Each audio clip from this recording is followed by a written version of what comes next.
do I dare disturb the universe?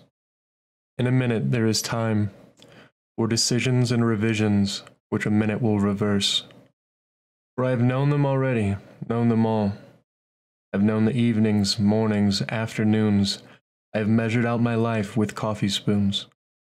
I know the voices of dying with a dying fall beneath the music from a further room.